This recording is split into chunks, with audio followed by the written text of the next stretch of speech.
Pro Savings Days are back at Lowe's. My Lowe's Pro Rewards members save even more with limited-time doorbuster deals. Save $5 on 24-count Contractor's Choice 42-gallon trash bags, now just $14.78. Plus, get your choice select DeWalt Elite Series saw blades for $9.98. Not a Pro Rewards member? Join for free today at Lowe's. Valid through 9/17. Selection varies by location. While supplies last. Loyalty program subject to terms and conditions. See Lowes.com/terms for details. Subject to change. I've seen enough. I've heard enough. I've got the expert explosive enforcement opinion, real device, real powder. They did a test burn, would have functioned. I got everything I need to know. And the husband has already told me, I found one of these on the bottom of my truck a week ago. I just threw it in the back of the truck. I didn't know what it was. Okay, where's that? Gone. Jeez. Yeah. Gone where? Who knows? Driving around for a week, bounced out, fell out. Wife could have done something because she had tried to do this a week before. And she's like, no loud noises. Wonder what went wrong with that. Yeah. I better make another one. So she does. She puts it on the bottom of his truck, wires it to the bottom of his truck, puts this long maroon drawstring from the thing that she's wearing, like a 3-foot fuse, if you will. It's 4:30 in the morning. She lights it as he's getting ready to go out to his truck.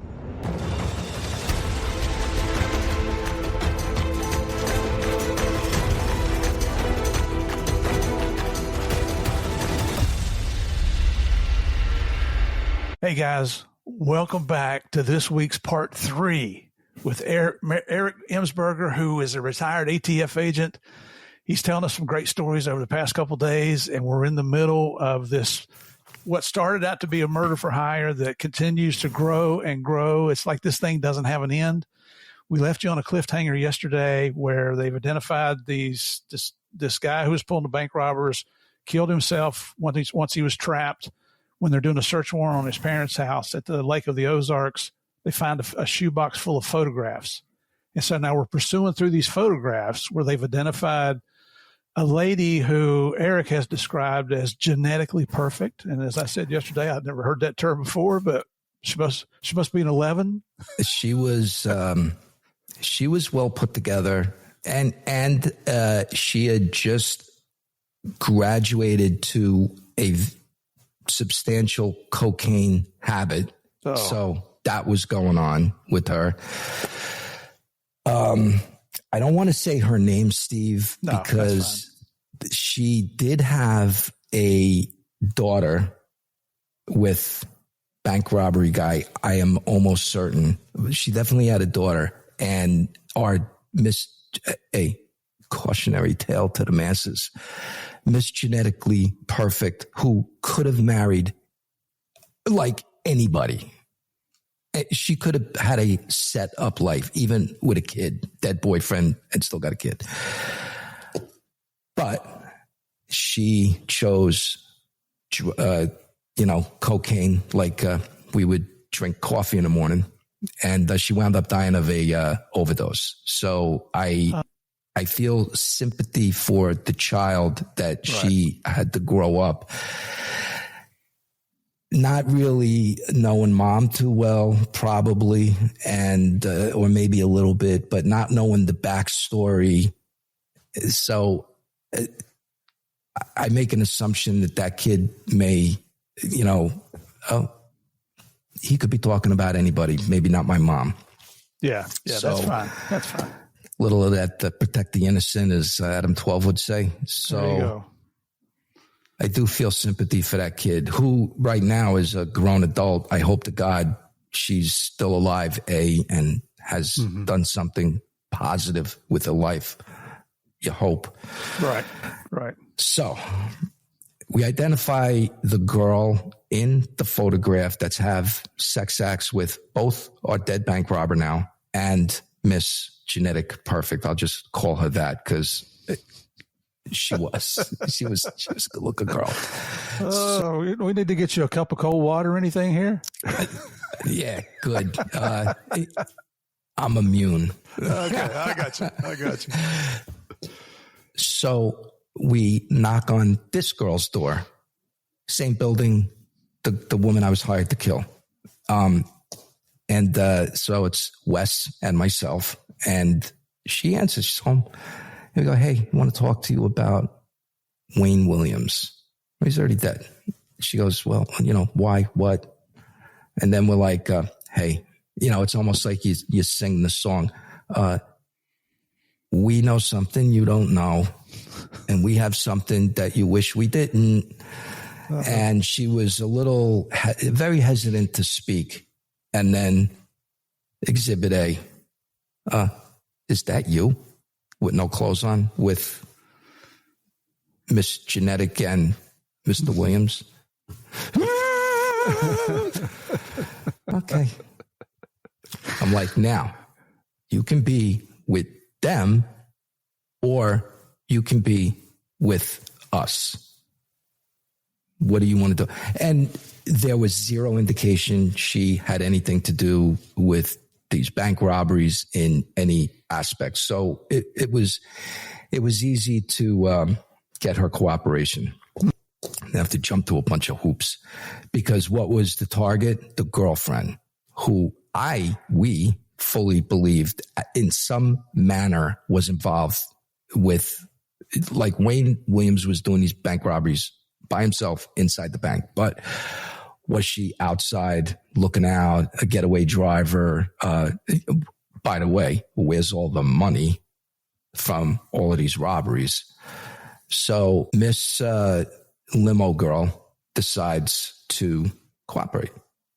And of course, in my world and Wes's world, nothing can ever be fast enough. And we're like, okay, tonight, you're not going to have much time to think about how your life just took a left-hand turn. Yeah. My tech guy come in, we're going to install hidden video and audio in your apartment, and you're going to call Miss Genetic over for dinner. And we know you've already had sex with her at least the times in these pictures. Okay, I can do that. And we want you to talk about, a dearly departed bank robber, and the golden ring is her involvement in the bank robberies. Where's the money? What did you do with the money? All of that. She goes, oh, I can do that. Good. That night, she calls her friend over who, we're watching this. God. She comes in a little mini skirt, like I'm ready to go to the club, high heels. She comes in. This is the first words out of her mouth. Oh, hi. I just got diagnosed with genital herpes. Oh no. That's the gift that keeps on giving. So that got thrown on the table like a bowling ball.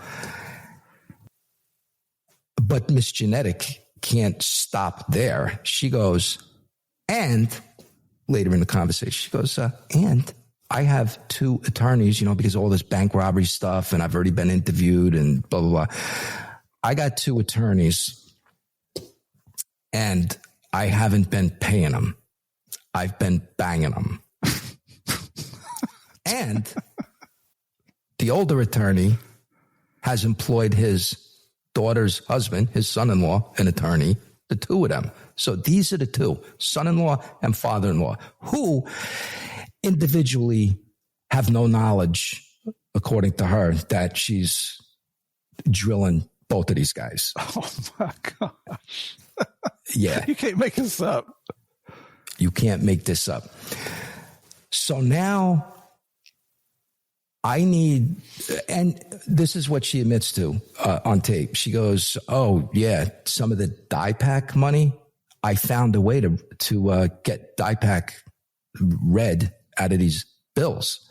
You simply wash a machine with acetone. How she didn't blow the apartment up. Isn't that the truth? But she goes, that works. Acetone. I'm like, little note to self. Let the FBI know that. I'm sure they probably already do, but little nugget of useful information. Right. So she admits to all of this. federally, she's not going to get charged. She's got a little kid. She was not at the bank robberies, but she surely liked spending the money and doing coke and all the rest of it. Good. So now we go to our sex in the limo cooperator. Do you think that you could introduce me to her and I could then go to work and really go into this whole bank robbery thing? Like, you did a great job, but I'm not convinced that she wasn't involved. She really wasn't, other than enjoying the proceeds. As it's been said, money feels good in your hand. You know, it just feels good. Yeah. So she introduces me at a club late at night. She's going to be here. She's going to be with other people. I go in. I get into Nikki from Brooklyn. I get introduced to her. Miss Genetic is so smoked out on coke that like a canine would have alerted on her breath. I get introduced and there's some general conversation, but she is so under the influence. It's almost a meaningless thing. So end the contact. Good. I got introduced. I said, let's figure out another way that we're going to go at this. Good. So Wes is like, look, she's dead in the water. Let's just arrest her. But we would like to interview her. Now, that whole Sixth Amendment attachment of, you know, have you really retained an attorney? You haven't been accused of anything. You're not in custody. You're not being questioned in custody. So even if you've spoken to an attorney, you know, I saw one on TV. Who knows? In my mind, right. I can interview you. Good. So I said, we have to make a psychological impact on the arrest to completely put her not at ease, open to, oh my God, what is this about? She was like the maitre d' of a kind of high-end lunch spot where a lot of suit and tie business guys would go, client me, all that kind of stuff.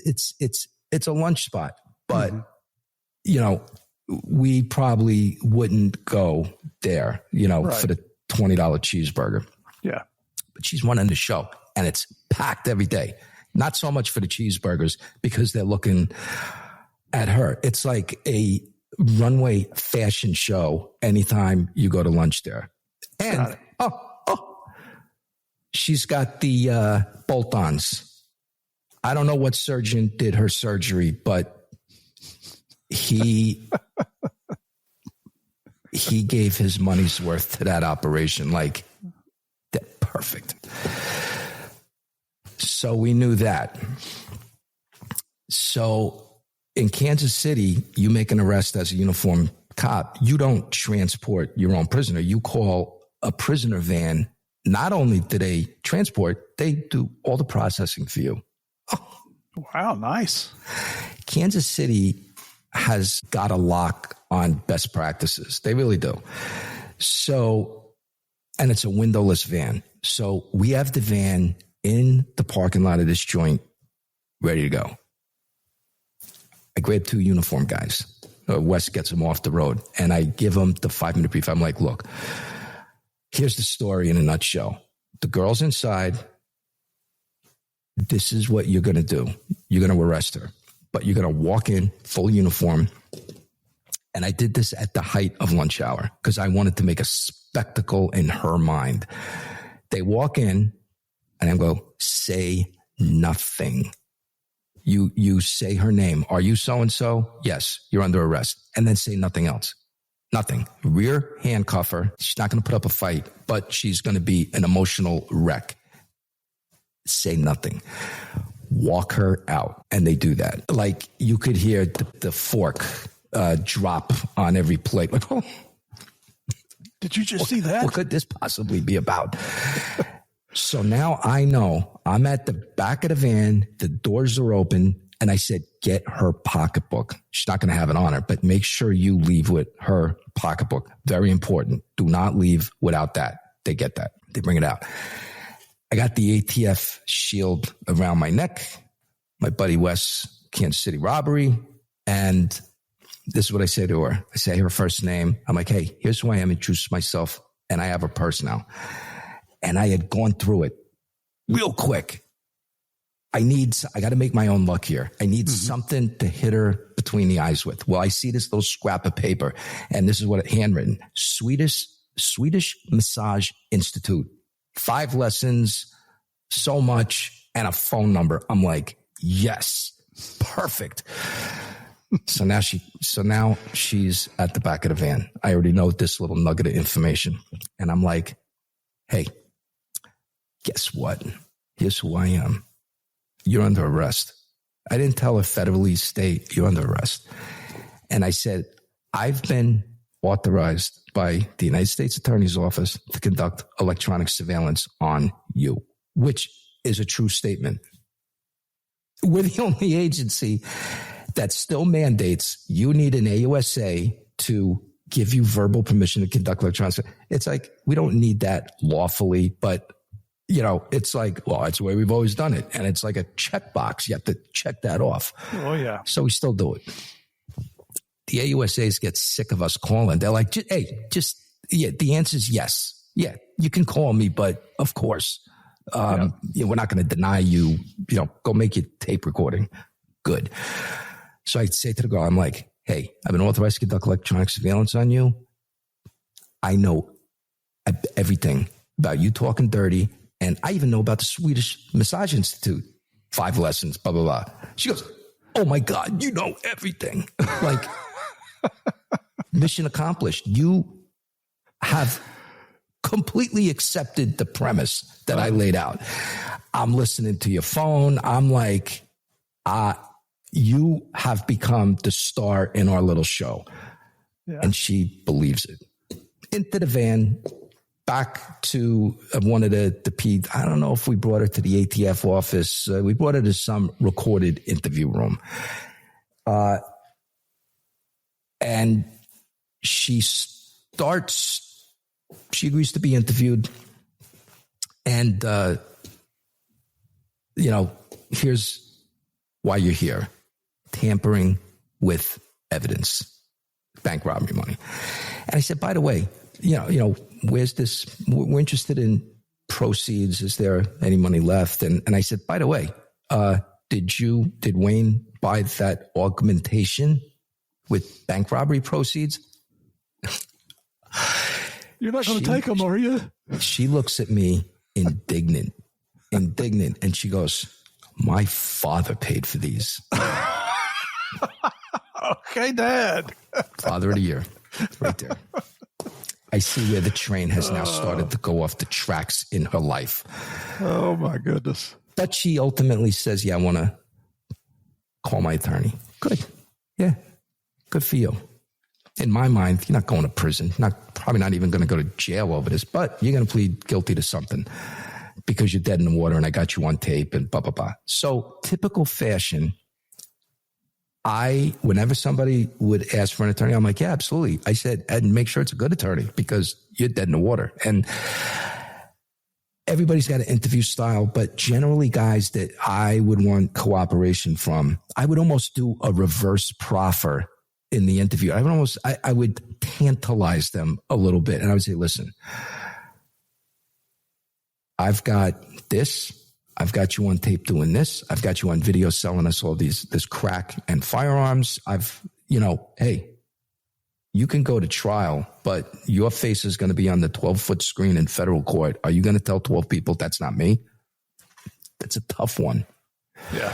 So I would do that. And the ones that did call an attorney, I would similarly get the attorneys before they would go in. And I would give them the same speech. I'd be, listen, go talk to your client, but I'm looking for cooperation. I'm looking for them to give up the others in this conspiracy. Right. So the both of them come down. The father, the son-in-law, both of them come down. Good. It couldn't have been more perfect. And I'm going through, I'm like, hey, we got this. And by the way, I have her on tape admitting to all of this stuff, the acetone, the bank robbery, die pack, blah, blah, blah. And I said, I can't believe it. Like, one of the first words out of her mouth is she just got diagnosed with genital herpes. Their faces go like Snow White. Oh my goodness. They can't put a sentence together. They go in and talk to her. It's a very short conversation. And neither one, according to the feeling I got, was new about the other one. How do you explain that at Thanksgiving? Awesome. So, oh my God. They go in. It's a very short conversation. They're not letting her be further interviewed. And yeah, she gets charged with the, minor tampering with evidence. It wound up going, to no significance, but we ran it to ground that Wayne Williams was really the sole bad guy doing all this stuff. And then unfortunately this girl dies a few years later of a coke overdose. And Steve, this is a girl just in the aesthetics department. If she would have gotten an education, she could have gone anywhere that she wanted. And there would be no shortage of quality guys that would have ice picked each other to get to her. Right. But hey, it's not what she chose. The La Cocaine makes you do crazy things, along with meth and crack and everything else. Yeah. And all of this started from a murder for hire. It all started from murder for hire. So, the good investigators, the good undercovers, all of them, you're always trying to be all you can be. How is there other legs to this investigation? Are there further conspirators that we can smoke out of the woodwork somehow? It's like always looking, enhance the investigation, make it, make it that it's like there's nothing more we can squeeze out of this as far as information or other crimes or other bad guys, bad girls, all that kind of stuff. Right. And this investigation was that. It was a little bit of everything that we do, but it was like anybody would have been happy. Oh, perfect that murder for hire. That was a real deal. Get the other guy that's on parole. It's like, senoritas and margaritas. It's like, woo, out at the bar that night, and like, what a fantastic case. But we were like, Wes and myself. Oh, by the way, after this case, I basically put a gun to Wes's head and said, fill this out. You're coming with us. And he became an ATF agent, became the group soup of Springfield, Missouri, and he's retired now. Excellent. Just like Brent, like an unbelievable talent of a police officer. And I'm like, I felt my job was almost like talent acquisition for ATF. And ATF, that's in large part how we hire people. It's like a crime family. Like, you almost need to be a recommended known quantity. And if you do bring somebody into the fold, we hold you responsible. Like, if you brought us in a hot mess, we are going to hold that against you. Oh yeah. You vouch for this person. It's on you. And by the way, don't vouch unless you know, and don't bring somebody in that's, going to drill a hole in the boat. We need guys, girls that are going to row the boat. So, Well, we've got a little more time here, and I know you got another story we talked about earlier. Let's delve over into that just a little bit. Okay. Oh my God. Another sweet, hot mess of a story. This is not long after the whole murder for hire thing. That was September of 99. This is 3 months later, January of 2000. And again, I'm still like, be all I can be. I'm going to be proactive. Well, get a call from my boss, my GS. He's like, hey, the big one, the bell just rang. I've already got an explosive ordnance people, military, and ATF in Cuba, Kansas. Population like 300. There's a pipe bomb on a guy's truck, and it was lit. And he pulled the fuse out. It's in his driveway. This happened like at 4:30 in the morning. Oh, my gosh. Get out there. Don't have to tell me twice. Oh, and put a suit on. Didn't have to tell me that either. I'm like, yeah, this is an investigation. Good. I go out. When I get to middle of nowhere, Cuba, Kansas, at this house where this truck is, there's the one fire truck from Cuba, Kansas. There's the like one or two cops from the area. And there is the husband and wife that live in this house. It's the husband's truck. They've been married for 23 years. They got 3 kids. 2 of them are in the Navy, and they got 1 kid, adult, living at home. Now, I had already been on the phone with our explosive guy, and he goes, oh my God, this is wild. This is a complete homemade pipe bomb. And the fusing mechanism is a maroon drawstring from like a hoodie or something like that. This is something MacGyver made. Yeah. You put together a device that would have functioned, but your fusing mechanism was a little not up to the mark, because the victim saw it lit under his truck. And, whoa, what's this? Oh, this looks just like the pipe bomb I pulled off my truck last week. I didn't think anything of it. I just threw it in the back of my pickup truck. This is what he says. Now, when I pull up to the scene, one fire truck, the husband and wife, the newspaper reporters out there, this is like, as we would say in Brooklyn, has become a to-do. The wife is wearing a maroon sweatshirt with no drawstring. So the first thing I do, I introduce myself, and this is what I say to the husband is like, it's like I'm the life raft that he is grabbing onto now, because it's like, oh, ATF, the feds are out here. This is great. We're going to find out who was trying to kill me. Yeah, the person trying to kill you standing right next to you. So I introduce myself and I say, seriously, I am going to determine what happened. I'm going to determine who did this. I promise you that. In my mind, I've already solved this. But I'd like a little exhibit 1, maybe exhibit 2. The bomb is exhibit 1. Exhibit 2. I tell one of the firemen, hey, I'm from Brooklyn. It's like, I've never even seen a cornfield. I'm trying to make myself like, show me around. Because in the heartland, call it that for a reason. Yeah. Oh, you've never seen, look over there. Look, yeah, good. So I give my camera to the fireman. I'm like, oh my God, take a picture with me next to the husband and wife. We're like best friends now. I want mother of the year, wife of the year with this sweatshirt missing the drawstring. Good. I hook up with the explosive enforcement officer, who I knew from the academy. He'd been like one of our instructors down there.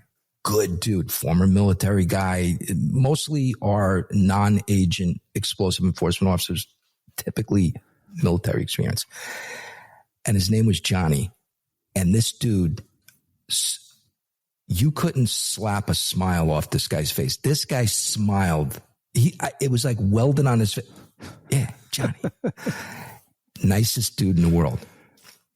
Famous. Remember the 5 Dallas police officers shot and killed by a sniper? Yeah. Okay. Well, the way that ended was a police robot was driven up to the shooter, poof, and functioned. the explosive that was put on the robot to end that situation. Johnny's the guy that put that explosive together on scene, and that was that. Not even a well-known fact to regular ATF, but yeah, he did that. So, and that occurred obviously way after this thing in Cuba, Kansas. So I go to Johnny and he explains, okay, I've already looked at this. The military ordnance people have been out here. They've looked at it. This is a real device. This would have functioned if the fusing mechanism had actually reached the charge. Good. And it's wired like baling wire attached to the bottom of his truck.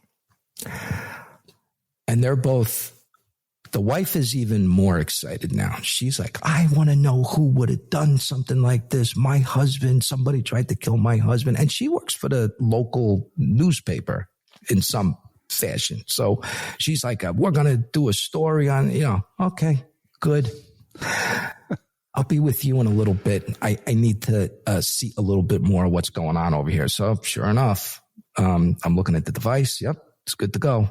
It's filled with what Johnny tells me. I believe this is flash powder, super unstable, highly. You get enough of it together, you're going to do some damage. Wow. Very unstable. It's shock sensitive, heat sensitive. Like every kid with a hammer and a roll of caps, on the sidewalk, that's right. Flash powder, a micro amount of flash powder.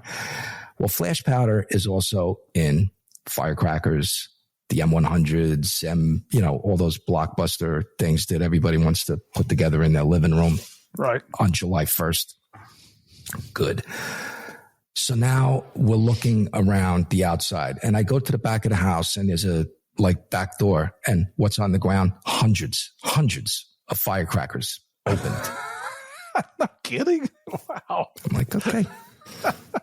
She didn't have a future in being a career criminal, did she? No. And now the husband is 110% supportive of his wife, enraged that somebody would try to do this. So we ask just a few general questions like, there's no problems between you guys. No. In, I guess, the mom's mind, she realizes, ruh-roh, they're asking questions of me. She calls her adult son, who's in town working.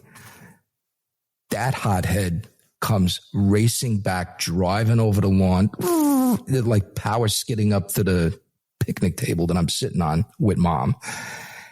And he gets out, like we didn't have tasers back then, but he would have been a candidate. And he comes running up to me. He's like, are you saying that my mom tried to kill my dad? Or blah, blah, blah. I'm like, whoa, nobody's saying that. Well, where'd you gotten that idea? Yeah. Well, my mom called me. That's where I got the idea. And she's upset. And I'm like, relax. You're very upset in front of your mom, your dad. They've been through a traumatic experience. Calm. It calms down. Good. Attention all small biz owners. At the UPS Store, you can count on us to handle your packages with care. With our certified packing experts, your packages are properly packed and protected. And with our pack and ship guarantee, when we pack it and ship it, we guarantee it. Because your items arrive safe or you'll be reimbursed. Visit the upsstore.com/guarantee for full details. Most locations are independently owned. Product services, pricing, and hours of operation may vary. See Center for details. The UPS Store. Be unstoppable. Come into your local store today. There's nothing more satisfying than finding the perfect green paint for your living room. Except maybe popping open that can of Valspar Ultra and rolling that first smooth stroke on the wall. And there's nothing more satisfying than admiring your freshly painted wall. Ooh. Except maybe peeling off the painter's tape to see those crisp edges. But the most satisfying part of all? Valspar Ultra's price tag, starting at $29.98 a gallon. Affordable, durable, available at Lowe's. Price varies by sheen. I've seen enough. I've heard enough. I've got the expert explosive enforcement opinion, real device, real powder. They did a test burn, would have functioned. All right. I got everything I need to know. And the husband has already told me, I found one of these on the bottom of my truck a week ago. I just threw it in the back of the truck. I didn't know what it was. Okay, where's that? Gone. Jeez. Yeah. Gone where? Who knows? Driving around for a week, bounced out, fell out. The wife could have done something. Because she had tried to do this a week before. And she's like, no loud noises. Wonder what went wrong with that. Yeah. I better make another one. So she does. She puts it on the bottom of his truck, wires it to the bottom of his truck, puts this long maroon drawstring from the thing that she's wearing, like a 3-foot fuse, if you will. It's 4:30 in the morning. She lights it as he's getting ready to go out to his truck. Like she's with the coffee. Okay, hon, have a good day at work. And he's like, what's that sparkler looking sight that I see under my truck? And he looks under. He's like, just like the one last week, except this one's lit. So he pulls the drawstring fuse out. And, then the phone calls start to everybody. And now I'm out there. So I get the wife inside. I have a Kansas Bureau of Investigation agent with me. Good dude. And we're going to interview her. And she is eager to be interviewed. So we do this inside the house. Tape recorder right on the table. No concealed anything. And go through the whole thing. And she gives it up quickly. She confesses? Yeah, confesses. And now, you confess to doing it. How did you put this together? I used wire from over there. I used those metal cutter things. I have some other wire in the shed. We go out there, we get that. Tool mark examination. That tool made those marks on that wire. Later, we found out from the lab. Excellent. Our lab is, those guys, I wouldn't want to do anything wrong. Those guys are going to crack the code. Good. Those tool mark examiners. And so she lays the whole thing out. And she used salad dressing screw-on tops as the end of this cardboard-like cylinder with duct tape and all the rest of it. Look in the garbage can, and there's the salad dressing things, no top. There's the wire. Oh, they had duct tape. Oh, yeah, I used that duct tape right over there. Oh, good. Fantastic. So now I'm like, all right, she gave this up pretty eagerly. And she says, yeah, I took the firecrackers apart and used that, put them in this thing. Okay, good. Why did you do this? You having problems with your husband? No. Okay, why? She goes, and all these admissions, she does not want to admit to, I was trying to kill my husband for money. But she finally comes out with enough. I said, do you have life insurance? No. All right. If your husband died, what were you going to get money for? Like, how much do you have in your bank account? How much do you have in your purse? How much money do you have in the house? And she goes, well, I could sell the house. I could sell his boats. I could sell this. I could sell that. And I'd get money. For what? And she said, I'm one of 9 kids. I'm number 8. My sister, number 9. Her son is in jail. And I want to bail him out. Because there's all these corrupt cops. And I'm like, corrupt cops. There's like 3 cops in the surrounding 100 miles. And I'm like, what is he in jail for? Well, he's in jail on a drug charge, county jail, but he escaped. And where's the best place to go when you escape? Oh, let's go back to my house. That might be the first place the cops go to look for you. Yeah, another rocket scientist. Which they did. He's inside the house. He sees the chief of police car and the chief of police. And he goes, well, it's just one guy. Let me go take a shower. And he's got 3 firearms with him. He goes, let me go take a shower. He takes a shower while all this is going on. They're applying for a search warrant because somebody said he is in the house. Okay. You know what? It could have went a lot of ways, but they said, we're going to do it high diddle diddle right up the middle. They get a search warrant for the body.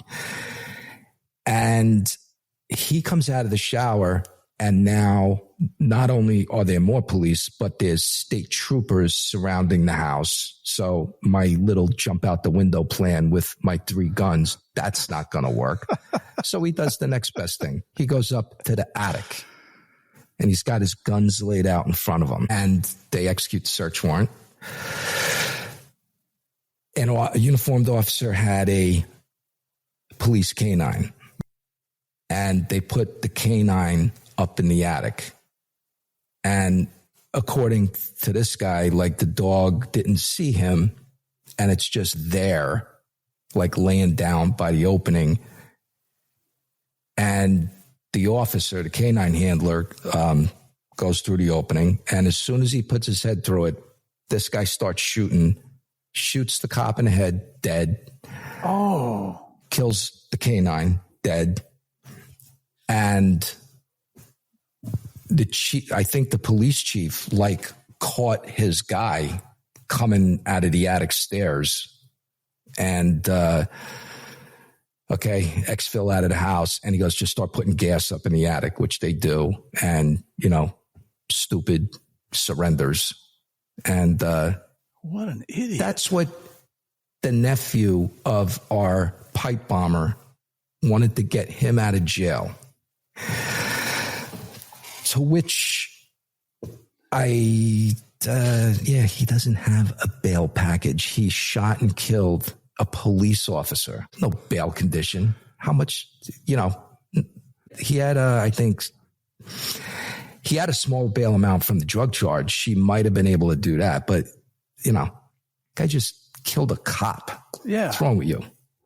And she's willing to kill her husband to get her cop murdering nephew out of jail. Yeah. Finally, the circuitous questioning and answers goes to, I'm like, well, what do you think would have happened if this went off under the seat? Where your husband is. It's, well, yeah, she's dancing around. Yeah, might have been killed. So now, and she won't admit intent to kill her husband. But she says, hey, I am, well, if he did die, then I would be able to sell this, and get money and get my nephew out of jail. Like, that's without making a full confession. The intent is implied. Mess. Yeah. Wow. So towards the end of this interview, the phone starts ringing in the kitchen. Phone starts ringing. And I'm like, hey, you can answer the phone. It's an attorney that the husband said, hey, they're questioning my wife, who did nothing. And, you're the attorney? Okay. The time is, this recording is being deactivated because I'm done questioning your client. Like, literally, I was done, phone call or not. We were over. Good. So she is going to come out of the house now in handcuffs.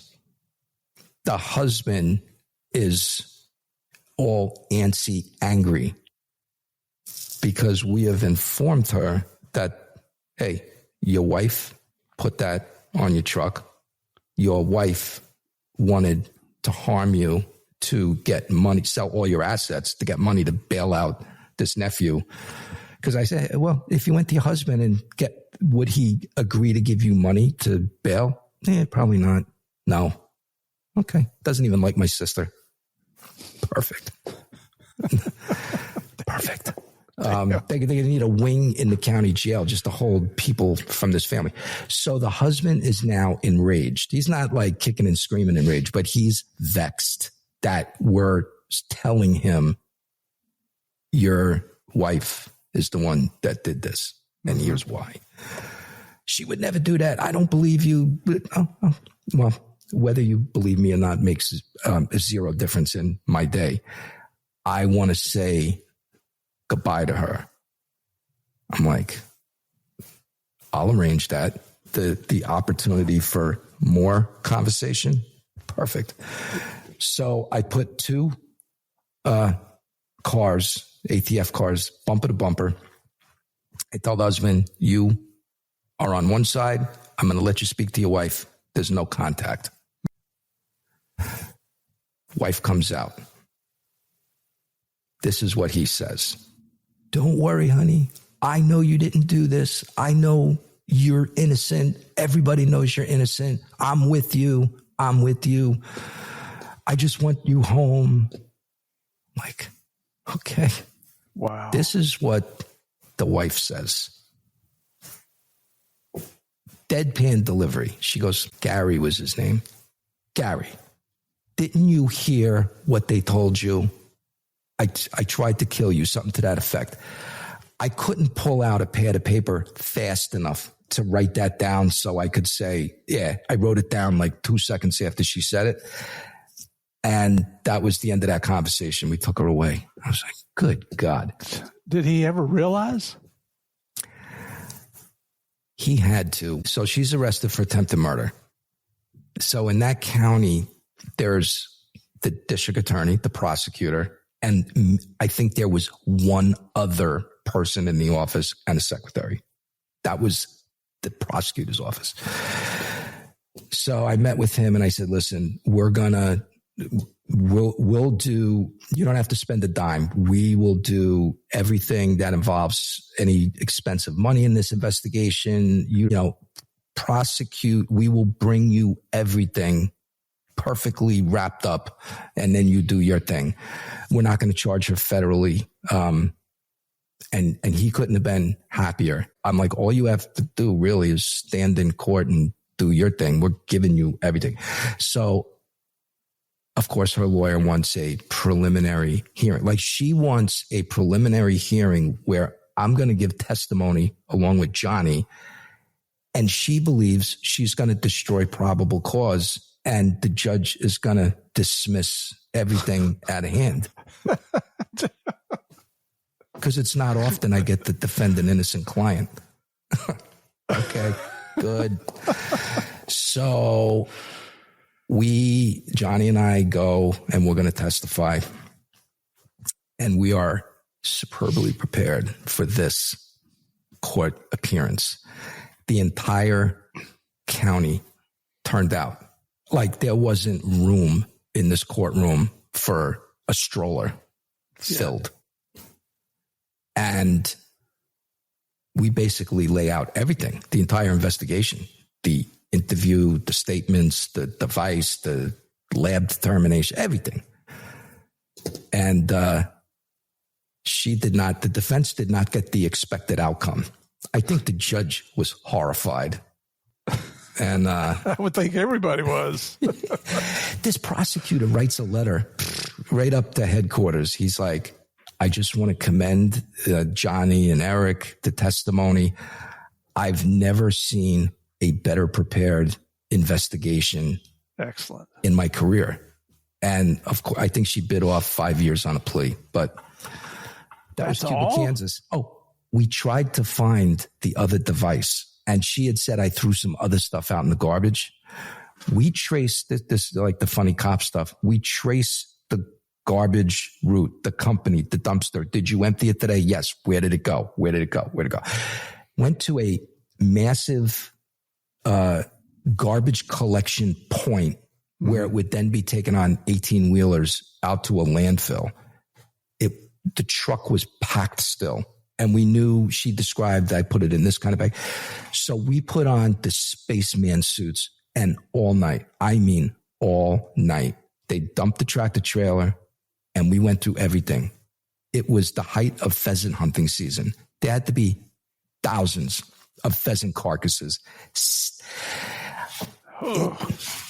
The only thing that could have made it worse is if it was July or August. It was January. Thank God it was cold, but it stunk. And we went through an 18-wheeler of garbage, like 10 of us. Found nothing. But, it would have been icing on the cake. Not necessary. Right. But, well, a safety concern as well. There you go. Wow. We have a section. This would have been a great story for small town police blotters, but I've got a Patreon section every month that's you can't make this crap up. Yeah. Thank God they're stupid. We'd never catch anybody. Oh, my gosh. And these are great stories. We could sit there for hours and hours, but you pulled the pin from ATF in 2019. Is that right? I did. January of 2019. My oldest son, who's still in the military, he was getting set to go to basic 2 months after I retired. And 57 mandatory retirement. They feel, when I heard this early in life, mandatory retirement 57, because we feel you're not physically capable of doing this. And I'm like, that's crazy talk. Not when I got in my 50s, it wasn't crazy talk. I like they're onto something there. Yeah. Yeah. So, my son getting ready to go into the Navy. And I said, I'm spending the last 60 days that I'm really going to get a chance to see him, spend time with him, working out every single day. Not that he needed it at that point because he was like a human cyborg. Yeah.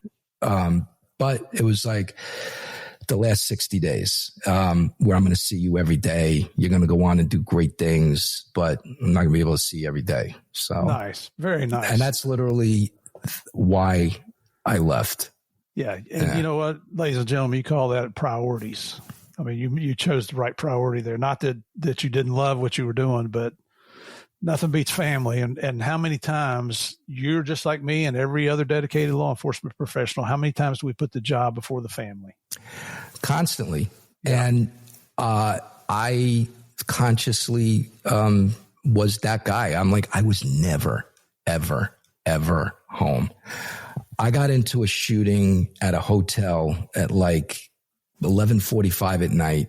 I'm firing rounds. The guy next to me, a third person firing rounds that actually hit the guy. Well, before that, way before that, my second or third grade son, who's now almost 17, he and the kids are like, hey, Dad, when are you gonna be home? When are you gonna be home? When are you gonna be home? I'm like, after a while, I'm like, to the front door. When I come through the front door, that's when I'm gonna be home. It might be tonight and it might be in a month. And that happened several times. So he comes to me when we're out here in Missouri now, and he says, hey, there's a class trip to the zoo. It's a once-a-year trip they do. And they want parents as chaperones. Dad, please, could you come to the zoo? Come to the zoo. And I'm like, I don't care what's going on. Going to the zoo. I'll be there with you. I don't care. What was going on is like that shooting, like the night before this zoo trip. I walk in the door at like dawn from the shooting scene and investigation. My son is bounding down the stairs and he's like, Dad, you're already dressed. You're already dressed. You're ready to go. He's like, we're going to go to the zoo. And I'm like, right, we're going to the zoo today, kid. So I made a point to take a selfie with him at the zoo. I'm like, sometime down the road, I'm going to you're going to see this picture and I'm going to explain to you what just happened like the night before. But yeah, we went to the zoo. Right. Yeah. Oh, love it, man. So in retirement, what are you doing now? I mean, as busy as you were, you can't just sit down. No. I had always had woodworking in the blood, and I said I'm gonna start a furniture building company. Send it woodworking, little play on words, rifle, scope, saw blade, logo, and I again love it as much as ATF, and that has been going just as busy as one guy could be, and wow. I wanted to build turn of the century stuff, but everybody is asking me for epoxy river stuff, cutting boards, charcuterie boards, whiskey flight boards, all of that. So I got a little bit of expertise in making these. And, because just like investigations, it's a huge curve to learn how to do that stuff. But I've got it down. And then recently, I did the first podcast a few months ago, and a gal that had lived across the street, went to college. She married an NYPD guy. He retired, actually worked in the exact command for that whole DEA Learjet photo thing. And he told me, yeah, those pictures are still being used. They're still pasted all over the walls. I'm like, good. But, and they were both in the movie industry, Hollywood. But they have public relations firms, social media firm, I think one or two other businesses, all dealing with corporate marketing, all of that. They heard the podcast and they reached right out. They go, we want you. We want to make you a project. Nice. And we'll do everything. We'll set up the social media. The landing page, the everything. They called me like the next day. They go, by the way, now you own your name. I didn't even know that was a thing. They're like, oh yeah, you own your name now. And they set up everything. And then I did another one. And Steve, so gracious of you to get in. No. So when I was in ATF, ATF had me going one end of the country to the other, putting on debriefs, mainly a debrief on my agent that had been shot and killed in Long Island in 2011, New Year's Eve 2011, day before my daughter had been born. And then the shooting the next day, it was just like, it was, when you think how many things can happen at the same time, like that was one of them. And then again, not father of the year for several months. I was very much with the family and, managing this tragedy and all of that. So that was, and his son was in the first semester of college when that happened. He's now an ATF agent and he married an ATF agent. So how about that? Yeah. How about that? In the blood. But I felt like I had a flair somewhat for telling the stories. And then I've done some speaking where we tie in these crisis stories and layering the exact applicability of lessons learned and methods and the way we do business to the corporate world, sales, marketing, getting a motivated unit, having the right leadership lessons, all of that stuff. So that's the focus now, is getting before corporate audiences, trainings with law enforcement organizations, all of that to, again, in my thinking, it's not work. I have an opportunity to help with some of the experiences I've been through with my team. And if it's helpful, fantastic. That's literally what I want to do. And that's like the next adventure, as my wife says, another direction. But I have the most supportive wife in the world. She backs like every play, and she is awesome. I could not be luckier, really. I may be married to her sister because she supports everything I do. It's unbelievable. She even edits a lot of the podcasts for me now, just to free up some of my time. That's great. And even work-wise, she let me be all I can be. And at my retirement, hoorah, going away thing, so there were 200 witnesses in the room. I said, hey, I'm retired.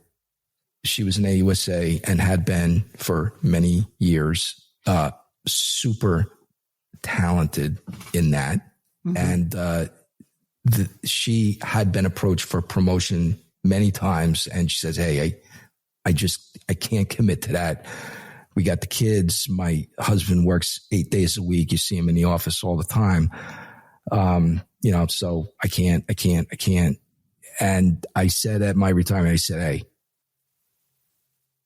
you get to be all you can be job wise, and I will take care of everything. Dishes, Excellent. kids, school, Nice. dogs, everything. I got it." Like I literally told her, I got it. You have sacrificed hugely so I could do what I do. And now I get to return that. And then she got promoted to the criminal chief for the district of Kansas. She got promoted up to the first assistant United States. It's, the number 2 person in the state, the district. And so like AUSA, they get on trial mode. It's like they're there, but they're not there. She had an office war room in every house we've had. And she was just awesome. So it was joyful to me to be able to let her just run and gun, like I did. To give back a little bit. Yeah. So looking up on social media, I found Eric, all the following places on Instagram, Facebook, TikTok, LinkedIn, all at Eric Immesberger, and that's spelled Immesberger. And your website is erikimmesberger.com. And where can people find your woodworking business? There you go. So send it _woodworking. That's my IG for the business. Best way to get a hold of me. The landing page for the speaking, consulting, media is my name, just one word, erikimmesberger.com, the landing page. erikimmesberger.com for the Instagram, which we're starting to assemble a bunch of those 2-minute, 2-minute reels, just to speaking engagements before audiences, this podcast, or any, times that I've been an instructor at our academy and other academies, natural. I can mesmerize, put people on the edge of their chair and engage them because I'm sincerely interested in getting helpful stuff out there. The 2-minute reels, I've had to work at that. Those are a little harder than you would think to be able to do a very concise message, an engaging message. How do you get people to engage your social media? You got to loop these people in 0 to 5 seconds to get them to want to watch the rest of it. So the team has been working with me, getting those right. I've got a bunch of them out now, Eric. Everybody come and check them out. I've seen them now. I've started following you on Instagram, and I see those coming out on a daily basis. Are you going to write a book? Because you got stories that would be unbelievable chapters. A book in the works. Yes, I've actually, the first step in any adventure is the first step. So creating a listing. My team has started making a database of incidents, stories like we've discussed today. And so we're coming up with just the right format that would be of interest, not just to law enforcement, but anybody that really wants a peek behind the curtain of ATF. Like everybody hears about the train wrecks of, things that have gone off the rails with ATF and, fringe positions on firearms. I always like to be able to tell, hey, let me describe the ATF I worked for, the ATF task forces that I was so fortunate enough to be the leader of and work with incredible, talented investigators. That's the ATF I want everybody to see. Like, absent your book and the Narcos series, like, who would know outside of your team the effort that went into taking down Pablo Escobar, So I think there's almost a duty, and there's no shortage of Billy Queen, Under and Alone. Dobbins has come out. Lou Velosi, his book, Storefronts thing. I mean, phenomenal. Pete Furcelli, The Deadly Path. He was the whistleblower before Congress on Fast and Furious. He's NYPD homicide guy, comes in the ATF, was in my group as a new agent in Brooklyn. And he went high. He went up to deputy assistant director. But when he was in his first boss job out in Phoenix, and he found out what was going on, he's like trying to find out, like, what the hell's going on? Yeah. We're doing what? He said, no. We're not letting guns knowingly be straw purchased and trafficked to Mexico. Like the Good Idea Fairy had come into the room. We're gonna get the cartels by being able to figure out where these guns go. Like, yeah, how you gonna do that? Well, the wreckage of what that case did, not to mention one of those guns killed Brian Terry, Border Patrol agent. But there is a line of Mexican cops that have been killed by these firearms in Mexico, not to mention civilians that have been killed. And where are these guns? Who knows? The only time we find out is when they come up at crime scenes and the Mexican government traces them through the people in ATF that they're working with. But Pete saw what was going on and he's like, hey, time out, tough guy. That's not the way you should be doing business at all. We interdict firearms. We don't let them walk. Right. You probably don't know this, but I actually had the honor of writing the foreword for Pete's book. So it's I've read it. Well, I appreciate it. It was an honor. It was an honor. America needs to know that they're behind the curtains that you will never hear, you will never see, you'll never even know. But it's happened. It's much like the military. The military's been at war since 9/11, and you could make the argument way before that with terrorism. Right. But where's America been? Yeah, the military's at war. America's at the mall. Yeah. Like the whole undercurrent of the World War II mentality where everybody in the United States was behind the effort, behind the military, everything. It's just not that way. Unfortunately, the people that are affected by war, the veterans, their families, their friends, they're affected. But seemingly, if you go anywhere else in society, you'll never hear anybody talking about raging battles going on in multiple continents. Yeah, it's sad. But America should sleep well knowing that there's good people in police departments, the federal agencies, and if it was not for us, it would be anarchy, mayhem, and lawlessness everywhere. Absolutely. So I want that story, as many others have put it out there. I'm not reinventing the wheel or inventing the wheel, but I almost feel duty bound. I want the public to know the work that real ATF agents do. The mega violent shooters, trigger pullers, firearms traffickers, pattern armed robbery crews, the murder for hires, explosive incidents, people using explosives to kill people, and mayhem. Yeah, ATF, we're right in the middle of all of that. That's who looks at that stuff. And that's why you get to go to the mall and be safe. That's exactly people right. Like us, all of us. That's a great way to put it. The heroes out there, the men and women that are willing to put a uniform on and a bulletproof vest to protect us.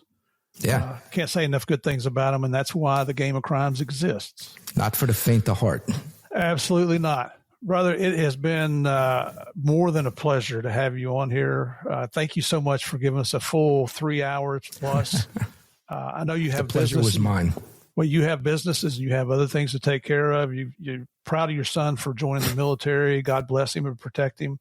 Yep. He's out there crushing it. And I couldn't be more proud. Proud dad.